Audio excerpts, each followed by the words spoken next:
Political encounter की। नमस्कार, आप देख रहे हैं पॉलिटिकल इनकाउंटर और मैं हूं आपके साथ अम्बरीश सिंह। आज का जो पॉलिटिकल इनकाउंटर है वो 2024 के उन मुख्य मुद्दों पर है जो इस बार खासा चर्चाओं में रहे, क्योंकि ये 2024 का अंतिम पड़ाव है और इस अंतिम पड़ाव से पहले कुछ ऐसी बातें जो इस वर्ष हुई और साल भर चर्चाओं में रहीं। मुख्य बात तो रही 26 दिसंबर, पूर्व प्रधानमंत्री मनमोहन सिंह जी जो अब हमारे बीच नहीं रहे और इसी महीने 26 दिसंबर को उनका निधन हो गया। 10 वर्षों तक प्रधानमंत्री पद को सुशोभित करने वाले पूर्व प्रधानमंत्री मनमोहन सिंह हमेशा यादों में रहेंगे। साल 2024 में एक बड़ा घटनाक्रम हुआ। वो घटनाक्रम यूँ हुआ कि इस साल लोकसभा चुनावों के ठीक पहले भारतीय जनता पार्टी के खिलाफ कांग्रेस और कुछ क्षेत्रीय दलों ने मिलकर इंडिया गठबंधन की स्थापना की और कांग्रेस के साथ वो सभी जो उनके साथी थे, जो क्षेत्रीय दलों के प्रमुख नेता थे, उन्होंने मिलकर एक पार्टी बनाई और जिसकी शुरुआत नीतीश कुमार ने की। बिहार के मुख्यमंत्री नीतीश कुमार ने कांग्रेस के साथ कुछ सहयोगी दलों को साथ लिया जो क्षेत्रीय बड़ी पार्टियां थीं, जिनमें उत्तर प्रदेश से समाजवादी पार्टी हो या पश्चिम बंगाल से ममता बनर्जी की तृणमूल कांग्रेस हो। कुछ ऐसे ही और दल थे जो साथ आने थे। नीतीश कुमार ने शुरुआत तो बहुत अच्छी की, लेकिन जैसे ही धीरे धीरे समय बीतता गया, नीतीश कुमार भारतीय जनता पार्टी के ही पाले में आकर गिर पड़े। और हुआ भी ये क्यों? क्योंकि अति महत्वाकांक्षा जो है वो हमेशा इंसान को उस ओर लेकर जाती है जिस ओर व्यक्ति अपनी एक नई छवि बनाने के लिए गुजरता है। लेकिन ये वो समय था जब इंडिया गठबंधन को एक बड़ा झटका लगा था, क्योंकि उसका जो अगुआ था वो ही अब उसके पाले से निकलकर दूसरे पाले में जा बैठा था। इंडिया गठबंधन को लग रहा था कि राह मुश्किल होगी, लेकिन कांग्रेस ने भी उन सभी क्षेत्रीय पार्टी के साथ एक गठबंधन की नई आशा लेकर आई और लगा कि इस बार कुछ बड़ा बदलाव होगा। लेकिन चुनावों से ठीक पहले इंडिया गठबंधन में ही टिकटों को लेकर जब बंटवारे की बात आई तो कुछ क्षेत्रीय दल जो अपने अपने राज्यों में प्रमुख थे, उन्होंने कांग्रेस को ही आंखें दिखाना शुरू कर दिया, क्योंकि कांग्रेस अगुआ बनकर अब उन चीज़ों की कोशिश कर रही थी जो शायद संभव नहीं थी। लेकिन आम आदमी पार्टी के प्रमुख अरविंद केजरीवाल और तृणमूल कांग्रेस की प्रमुख यानी पश्चिम बंगाल की मुख्यमंत्री ममता बनर्जी ने कांग्रेस के सामने ताल ठोक दी, और ताल वो थी कि आप अपने क्षेत्र में चुनाव लड़िए और हम अपने क्षेत्र में चुनाव लड़ेंगे। नतीजा ये हुआ कि चुनावों से ठीक पहले ही इंडिया गठबंधन जो थी वो बढ़ती हुई नजर आई, लेकिन चुनाव के दौरान पिछले 10 वर्षों में जो नहीं हुआ था वो 2024 में कुछ कुछ संभव होता दिखने लगा। अब समय था टिकटों के बंटवारे के बाद वोट का। इंडिया गठबंधन में मुख्य भूमिका में कांग्रेस थी, तो सहयोगी दलों में समाजवादी पार्टी, आम आदमी पार्टी, तृणमूल कांग्रेस और लालू प्रसाद यादव की आरजेडी प्रमुख रूप से इंडिया गठबंधन की अगुवाई कर रहे थे। 7 चरणों में ये चुनाव होने थे और 7 चरणों के बाद रिजल्ट का इंतजार सभी पार्टियां कर रही थीं। लेकिन पिछले 2 चुनावों में प्रचंड बहुमत के साथ जिस तरीके से भारतीय जनता पार्टी की सरकार बनी थी, 2024 कुछ चौंकाने वाला जरूर था। इस वर्ष हुए चुनाव में कांग्रेस जहां काफी पीछे नजर आती थी, वहीं इस बार 99 सीट लाकर कांग्रेस ने फिर से वो उम्मीद जगाई अपने कार्यकर्ताओं और पदाधिकारियों के बीच में, साथ ही साथ सहयोगी दलों में भी, कि कांग्रेस अब फिर से मजबूत हो रही है। लेकिन 99 सीटें जीतने के बाद कांग्रेस भी हल्की हल्की अकड़ में नजर आने लगी। लेकिन नांदेड़ की सीट लोकसभा उपचुनाव हुए जिसमें नांदेड़ की सीट जीतकर कांग्रेस जो है वो शतक एक तरीके से पूरा करती हुई अब नजर आ रही है। लेकिन सबसे ज्यादा चौंकाने वाली बात उत्तर प्रदेश में आई, जहां भारतीय जनता पार्टी 65 सीटों से 63 सीटों पर नजर आने लगी। कुछ ऐसे बदलाव भी हुए जो भारतीय जनता पार्टी सत्ता तो बना गई, लेकिन कुछ ऐसी सीटें थीं जिसको भारतीय जनता पार्टी हार तो गई, लेकिन वो किरकिरी भारतीय जनता पार्टी की दूर तलक चली गई। पिछले कुछ चुनावों में जीत न दर्ज करने की वजह से अखिलेश यादव भी काफी कश्मकश में थे और टिकट बंटवारों को लेकर पीडीए की रणनीति अखिलेश यादव के काम आ गई। 37 सीटों पर जीत अखिलेश यादव को फिर से एक नया जोश देकर गई, लेकिन कांग्रेस के लिए इस बार जो जीतें मिली वो भारतीय जनता पार्टी को बैकफुट पर ढकेलने वाली थी। उत्तर प्रदेश में कमजोर संगठन से जूझ रही कांग्रेस पार्टी को भी उत्तर प्रदेश में 7 सीटें मिल गई और भारतीय जनता पार्टी 33 सीटों पर ही आकर थम गई। अब बात तृणमूल कांग्रेस की करते हैं, जहां ममता बनर्जी ने कांग्रेस से यह कहा कि हम अपने दम पर अकेले चुनाव लड़ेंगे और 29 सीटें लाकर कांग्रेस और भारतीय जनता पार्टी को यह संदेश देने की कोशिश की गई कि तृणमूल कांग्रेस की नींव को खोदना इतना आसान नहीं है जैसा कि उत्तर प्रदेश या अन्य राज्यों में भारतीय जनता पार्टी को सफलता मिली है। पिछले 10 वर्षों से दिल्ली में अपराजय रहने वाले अरविंद केजरीवाल लोकसभा चुनावों में कुछ खास नहीं कर सके। 7 लोकसभा सीटों पर भारतीय जनता पार्टी ने आसानी से जीत दर्ज की और आगे आने वाले विधानसभा चुनावों के लिए अरविंद केजरीवाल को एक नया संदेश भारतीय जनता पार्टी की तरफ से ये गया कि इस जीत ने भारतीय जनता पार्टी की झोली में बहुत कुछ दे दिया है और विधानसभा चुनावों के लिए अरविंद केजरीवाल, क्योंकि पिछले लंबे समय से जिस तरीके से आम आदमी पार्टी के नेताओं की परेशानी बढ़ी है, उनके कुछ बड़े नेता चाहे वो सत्येंद्र जैन हो और चाहे मनीष सिसोदिया, संजय सिंह और खुद अरविंद केजरीवाल को जेल का सफर करना पड़ा है। लेकिन विधानसभा चुनावों के लिए अरविंद केजरीवाल की राहें आसान नहीं होंगी, क्योंकि पिछले बार जब विधानसभा चुनाव दिल्ली में हुआ था तब अरविंद केजरीवाल मुख्यमंत्री के तौर पर दिल्ली का प्रतिनिधित्व कर रहे थे, लेकिन जेल से लौटने के बाद आतिशी को दिल्ली का नया मुख्यमंत्री बनाकर अरविंद केजरीवाल ने जनता के बीच में एक संदेश देने की भी कोशिश की कि अरविंद केजरीवाल जनता के बीच में अब मुख्यमंत्री के तौर पर तभी बैठेगा जब जनता उसको वोट देकर पुनः दिल्ली का ताज पहनाएगी। लोकसभा के चुनावों के परिणाम आने के बाद जब संसद में नई सरकार का गठन हो रहा था, उससे पहले तमाम सांसद लोकसभा में संसद भवन के अंदर बैठे थे। नज़ारा बेहतरीन था क्योंकि भारतीय जनता पार्टी इस बार टीडीपी और नीतीश कुमार के साथ नजर आ रही थी। इंडिया गठबंधन मजबूत तो हुआ लेकिन सरकार नहीं बना पाया। लेकिन सबसे बड़ा चौंकाने वाला या ये कहे कि दृश्य वो रहा जब कांग्रेस और सपा के बीच में अवधेश प्रसाद बैठे हुए नजर आए। ये वो चेहरा थे जिन्होंने अयोध्या में भारतीय जनता पार्टी के प्रत्याशी लल्लू सिंह को हराकर अयोध्या की सीट पर कब्जा जमाया था। भारत का चाहे युवा हो और चाहे वो बुजुर्ग हो, सभी व्यक्ति नरेंद्र मोदी के नाम पर वोट डालते नजर आते हैं। भारतीय जनता पार्टी के लिए नरेंद्र मोदी एक वो तिलिस्म है जिसको भेद पाना दूसरी पार्टियों के लिए आसान नहीं है। लेकिन पिछले 10 वर्षों से जिस तरीके से संघर्ष की राजनीति राहुल गांधी के नसीब में आई है, वो शायद किसी अन्य नेता के अगर नसीब में होती तो वो हार मान चुका होता। लेकिन 2024 का चुनाव राहुल गांधी के लिए भी एक नई उम्मीद लेकर आया है।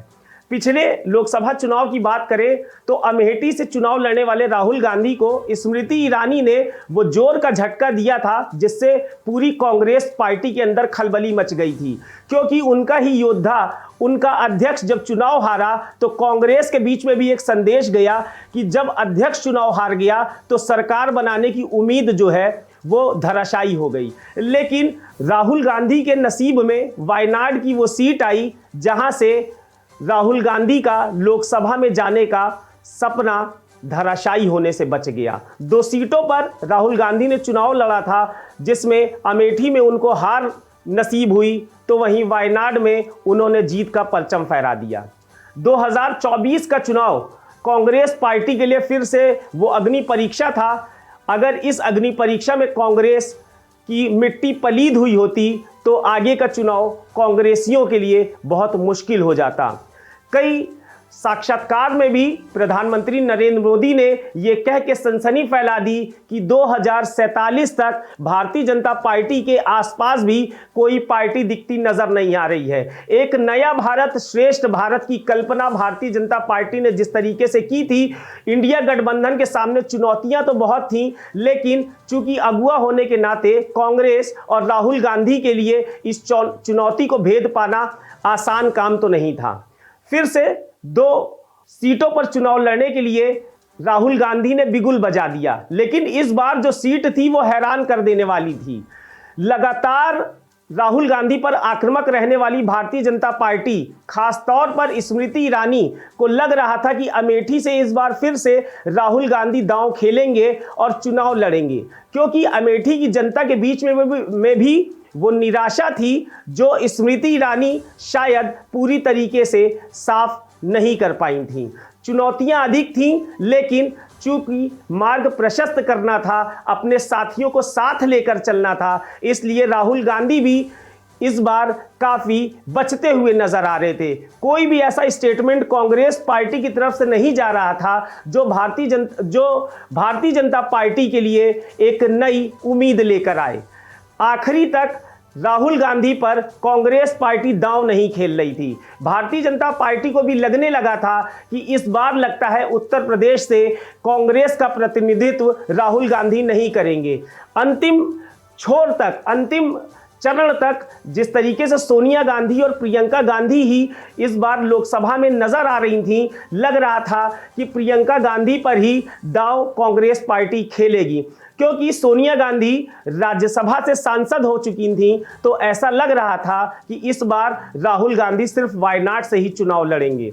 एक समय आया, टिकट जिस दिन फाइनल होना था, उसके बाद सोनिया गांधी, प्रियंका गांधी और राहुल गांधी को लेकर रायबरेली पहुंचती हैं और कहती हैं अपना बेटा आपको सौंप रही हूं। इसके कई संदेश थे, इसके कई मायने थे। लोगों को समझ नहीं आ रहा था कि राहुल गांधी आखिर चुनाव लड़ेंगे कहां से, और अब ऐसा लगने लगा था कि शायद राहुल गांधी रायबरेली आने वाले हैं। लेकिन चूंकि कंफर्मेशन नहीं थी, कांग्रेस पार्टी की तरफ से कोई हरी झंडी नहीं दी जा रही थी, इसलिए लोगों को लग रहा था कि अमेठी से प्रियंका गांधी चुनाव लड़ेंगी तो रायबरेली से राहुल गांधी।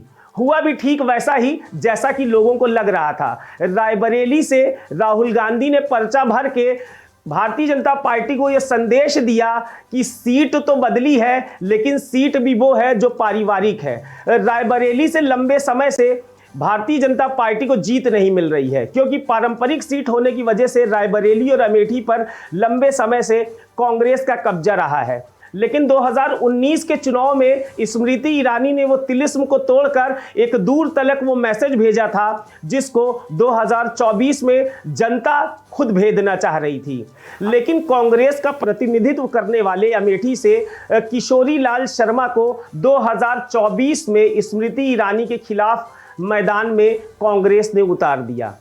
इसके बाद तमाम वो आशाएं जगने लगी कि स्मृति ईरानी इस बार आराम से चुनाव जीत लेंगी, लेकिन धरातल पर स्मृति ईरानी के कुछ ऐसे कार्य थे जिससे जनता नाराज थी और जनता को लगता था कि रायबरेली और अमेठी में कांग्रेस के रहने से शायद उनके जो कार्य हैं, उनकी जो ज़रूरतें हैं वो पूरी हो रही हैं। 2024 के चुनाव में स्मृति ईरानी को इस बार झटका लगने वाला था। रायबरेली से सोनिया गांधी के स्थान पर चुनाव लड़ने वाले राहुल गांधी बड़े मार्जिन से जीत दर्ज कर गए। तमाम वो हथकंडे भारतीय जनता पार्टी ने रायबरेली के लिए भी अपनाए। सपा के कुछ नेताओं को तोड़ा, कांग्रेस के कुछ ऐसे पुराने योद्धाओं को अपनी तरफ किया, जिससे लगा कि रायबरेली में दिनेश प्रताप सिंह उनको टक्कर दे देंगे। लेकिन पिछले 2019 के चुनाव में भी दिनेश प्रताप सिंह का वही हाल हुआ जो 2024 में हुआ। लेकिन इस बार बदलाव की बयार तो आई, लेकिन सत्ता से कांग्रेस पार्टी फिर से चूक गई।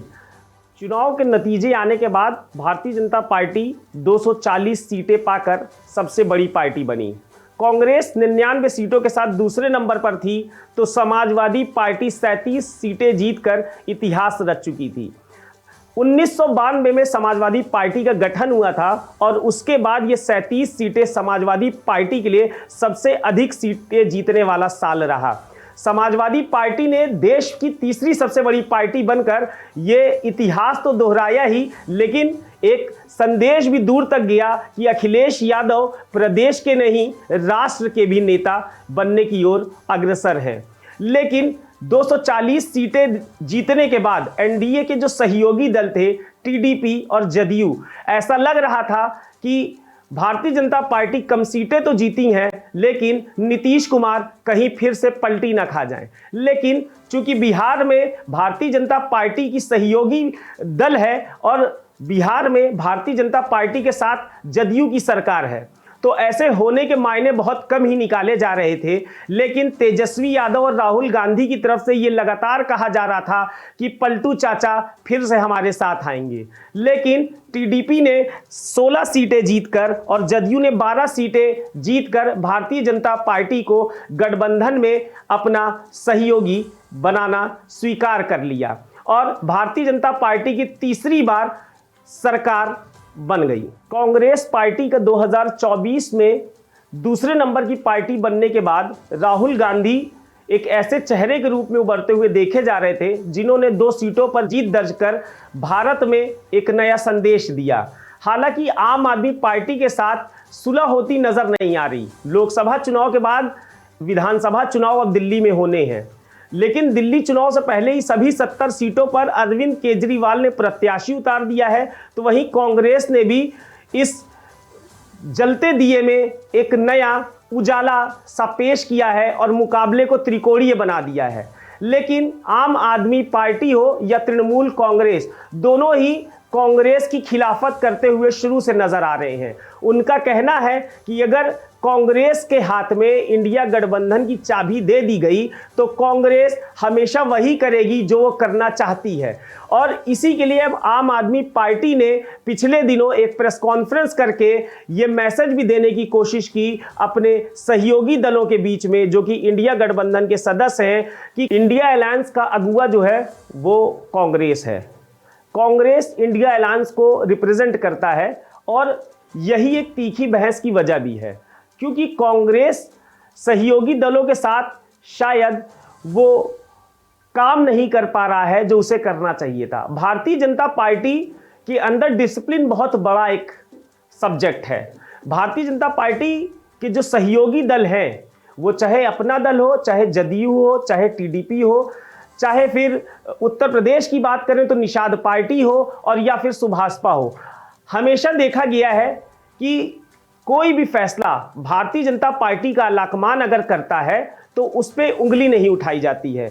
अंदर खानों में कुछ भी बात चलती हो, आपस में नेताओं के बीच में जो भी सूझबूझ हो, लेकिन भारतीय जनता पार्टी का एक ही एजेंडा है, सबका साथ सबका विकास। और शायद यही एक बड़ी वजह है कि भारतीय जनता पार्टी यानी एनडीए के जो सहयोगी दल हैं उन सभी में एकता है।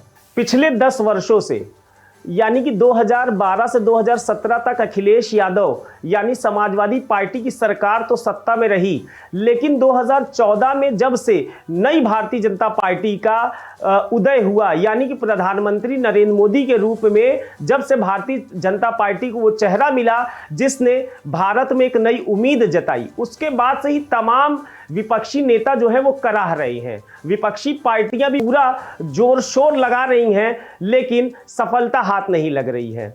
अखिलेश यादव 10 साल का सूखा खत्म करने की कोशिश में हैं, लेकिन उत्तर प्रदेश में 2024 के चुनाव में जिस तरीके की उनको सफलता मिली है वो शायद उनके लिए अद्भुत है और 2027 के लिए कार्यकर्ताओं में भी एक नया जोश जगाने वाली है। खासतौर पर समाजवादी पार्टी ने 37 सीटें तो उत्तर प्रदेश में जीती हैं, लेकिन अयोध्या यानी फैजाबाद की लोकसभा सीट जीतकर भारतीय जनता पार्टी जिस तरीके से राम मंदिर मुद्दे को हाथों हाथ ले रही थी, फैजाबाद की सीट गंवाकर समाजवादी पार्टी ने भारतीय जनता पार्टी को एक नया संदेश दिया कि राम राम करने से कुछ नहीं होगा, अब जनता विकास विकास ढूंढ रही है। और अब शायद उत्तर प्रदेश में 2027 के लिए अखिलेश यादव को भी पीडीए एक नया मुद्दा मिल गया है।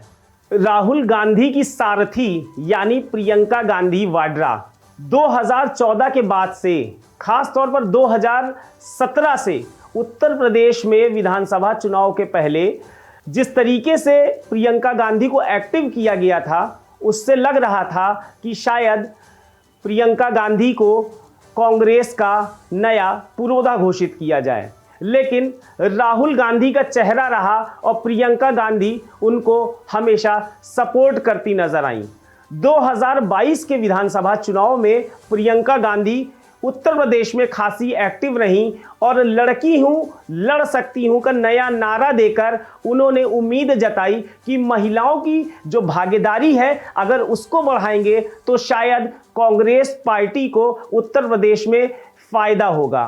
लेकिन 2022 के चुनाव में मात्र 2 सीटें जीतकर कांग्रेस पार्टी के हाथ इस बार भी खाली रहे और प्रियंका गांधी उत्तर प्रदेश से लगभग गायब सी नजर आने लगी। बड़े मुद्दों पर चीखने चिल्लाने वाली कांग्रेस का साथ हमेशा प्रियंका गांधी ने दिया लेकिन जनता भी ये सवाल लगातार पूछती रही कि प्रियंका गांधी को आगे तो कर रहे हैं, लेकिन प्रियंका गांधी को विधानसभा या लोकसभा का क्या हिस्सा बनना जरूरी है। और उत्तर प्रदेश के बाद 2024 का जब लोकसभा चुनाव हुआ तो प्रियंका गांधी को फिर से लोगों के बीच में जब जाते हुए देखा गया तो सवाल ये पूछा गया कि क्या वो हमेशा कांग्रेस के लिए वोट मांगती ही नजर आएंगी या कांग्रेस के लिए वो लड़ाई भी लड़ेंगी। और 2024 के चुनाव के नतीजे जब आए और राहुल गांधी 2 सीटों पर जब जीत दर्ज किए, उसके बाद से ही कांग्रेस पार्टी की तरफ से एक संदेश आया कि राहुल गांधी रायबरेली सीट अपने पास रखेंगे और वायनाड सीट से प्रियंका गांधी लोकसभा का उपचुनाव लड़ेंगी। वायनाड सीट से चुनावी हुंकार भरने के साथ साथ लोगों के बीच में भी ये बात जो है वो गर्मजोशी के साथ कांग्रेस फैलाने में सफल रही कि प्रियंका गांधी की भी लोकसभा में अब एंट्री जो है वो तय है। लोकसभा उपचुनाव में प्रियंका गांधी ने वायनाड सीट से जीत दर्ज की और लोकसभा में अपने कदम रख दिए। संसद में अपने पहले भाषण से ही प्रियंका गांधी ने विपक्षी खेमे में एक खलबली मचा दी। राहुल गांधी के भाषण से अधिक प्रियंका गांधी को सुनने वाले लोग मौजूद थे। टीवी पर भी, अखबारों में भी ये सुर्खियां बनी कि प्रियंका गांधी ने जो हुंकार आज लोकसभा में सदन में भरी है वो अगर आगे भी भरने में कामयाब रहीं तो शायद विपक्ष की एक बड़ी नेता के रूप में प्रियंका गांधी का नाम लिया जाएगा और शायद 2029 के चुनावों से पहले प्रियंका गांधी के हाथ में भी बागडोर दिखती नजर आ सकती है। बात महाराष्ट्र की अगर करें तो 5 वर्षों तक भारतीय जनता पार्टी की सरकार का प्रतिनिधित्व मुख्यमंत्री के तौर पर करने वाले देवेंद्र फडणवीस के लिए 2022 का जो साल था वो शायद थोड़ा दर्द भरा रहा। 5 साल तक मुख्यमंत्री के तौर पर महाराष्ट्र में एक नई क्रांति लाने वाले देवेंद्र फडणवीस जब शिवसेना टूटी तो एक नई सरकार का गठन हुआ और उस नई सरकार में एकनाथ शिंदे जो कि शिवसेना की फाड़ करके मुख्यमंत्री बने थे, उनके डिप्टी के तौर पर देवेंद्र फडणवीस को शपथ लेनी पड़ी। एक मुख्यमंत्री के तौर पर महाराष्ट्र को एक नई सोच, एक नई दिशा देने वाले देवेंद्र फडणवीस के लिए मानिए वो दौर कैसा रहा होगा जब मुख्यमंत्री की शपथ लेने के ठीक कुछ ही घंटों बाद उनको उप मुख्यमंत्री बनना पड़ा। लेकिन चूंकि भारतीय जनता पार्टी की सरकार में या भारतीय जनता पार्टी में यूं कहें कि डिसिप्लिन एक महत्वपूर्ण चीज है, उस डिसिप्लिन के नाते देवेंद्र फडणवीस के मुंह से आह भी नहीं निकली। हमेशा खुशमिजाज रहने वाले, चेहरे पर हल्की मुस्कान रखने वाले देवेंद्र फडणवीस के लिए 2024 एक नई उम्मीद लेकर आया। जब शिवसेना के साथ साथ भारतीय जनता पार्टी चुनाव लड़ रही थी और जब चुनावों के लिए देवेंद्र फडणवीस लगातार जनसभाएं कर रहे थे तो महाराष्ट्र की जनता जिस तरीके से अपने उस देवाभाऊ के लिए 2018, 19, 20, 21 और 22 में दिल खोल कर स्वागत करती थी, 2024 में भी देवाभाऊ ने 125 सीट से ज्यादा लाकर भारतीय जनता पार्टी को एक नई उम्मीद, एक नई पहचान महाराष्ट्र में फिर से दिलाई और सत्ता के प्रवेश द्वार पर खड़ी घड़ी भारतीय जनता पार्टी अब फ्रंट फुट पर थी और शिवसेना के लिए या फिर अजीत पवार के लिए भी यह आसान नहीं था कि भारतीय जनता पार्टी की खिलाफत कर दे। एक बार शायराना अंदाज में देवेंद्र फडणवीस ने कहा था, मेरा पानी उतरता देख, मेरे किनारे पर घर मत बसा लेना, मैं समुंदर हूं, लौट कर वापस आऊंगा। और शायद वो समंदर फिर से लौट कर आया और 132 सीटें जीतकर देवेंद्र फडणवीस फिर से महाराष्ट्र के मुख्यमंत्री बने और एक संदेश जो जनता को देना चाह रहे थे कि भारतीय जनता पार्टी और सहयोगी दलों के बीच सब चंगा है। बात अगर बिहार की जाए तो हमेशा सुर्खियों में आरजेडी या जदयू ही रहा करते हैं। बिहार की राजनीति भी इन्हीं दोनों पार्टियों के इर्द गिर्द ही घूमती सी नजर आती है। सत्ता में रहते हुए या जब सरकार का गठन भी होता है तो आरजेडी या जदयू की प्रमुख भूमिका रहती है। लेकिन रामविलास पासवान के निधन के बाद पशुपति नाथ पारस यानी कि रामविलास पासवान के छोटे भाई और चिराग पासवान के चाचा ने जिस तरीके से पार्टी पर कब्जा जमाया और 2020 में भारतीय जनता पार्टी के लिए अगर कहा जाए तो नीतीश कुमार को जिस तरीके से डैमेज करने का प्रयास चिराग पासवान की तरफ से किया गया था, उसके बाद से ही नीतीश कुमार लगातार पशुपति नाथ पारस की पीठ पर अपना हाथ सराहते हुए नजर आते थे।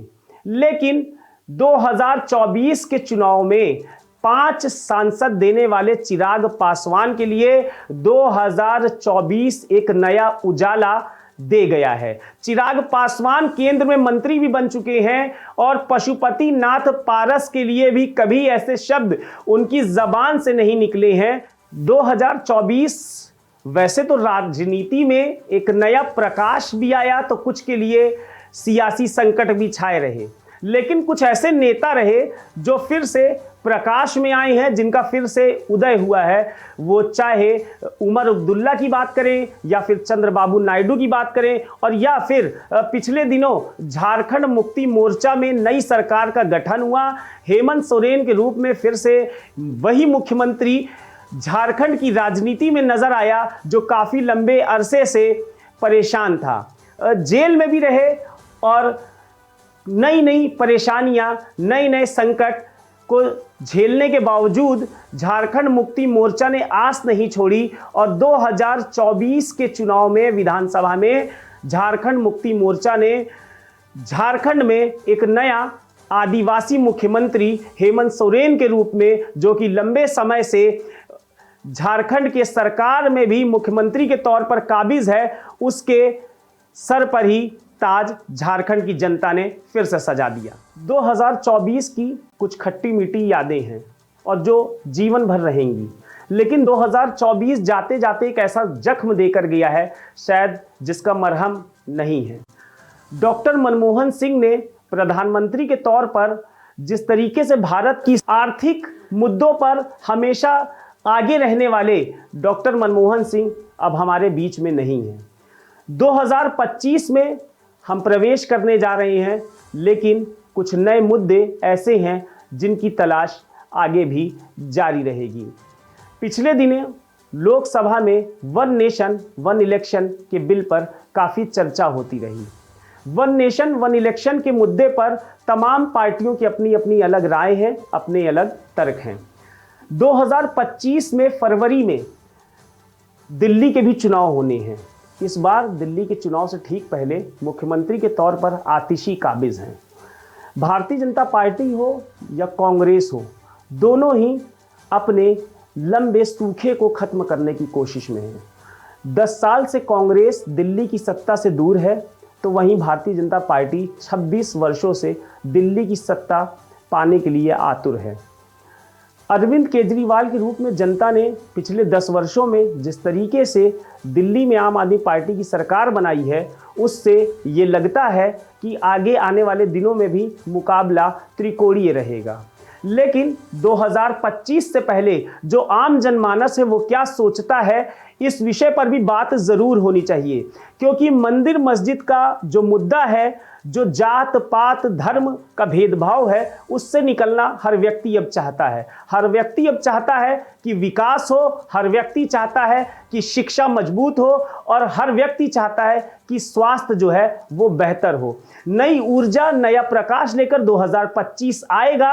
राजनीति में भी वो तमाम घटनाएं हमेशा घटती रहेंगी जो पिछले कई वर्षों से घटती नजर आ रही हैं, लेकिन आजाद भारत को अब एक नया भारत चाहिए। और 2025 में कदम रखने से पहले हमें भी ये शपथ लेनी चाहिए कि 2025 में हम भी एक नए व्यक्ति के रूप में आगे बढ़ेंगे।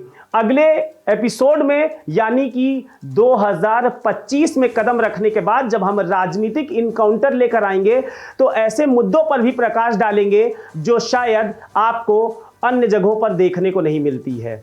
अगले कार्यक्रम से पहले मुझे दीजिए इजाजत, और आप सबको नया वर्ष मंगलमय हो। नमस्कार।